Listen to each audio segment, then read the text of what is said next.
mga anak at mga magulang upang magkaroon ng magandang buhay.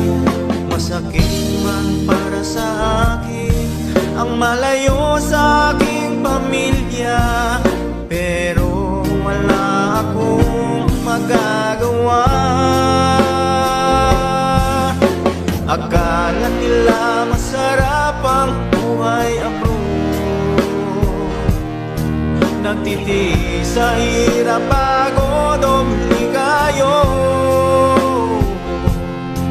Sabayan parang pangungila sa naiwan mong pamilya. Di mo na malayang tumutulo ng luha.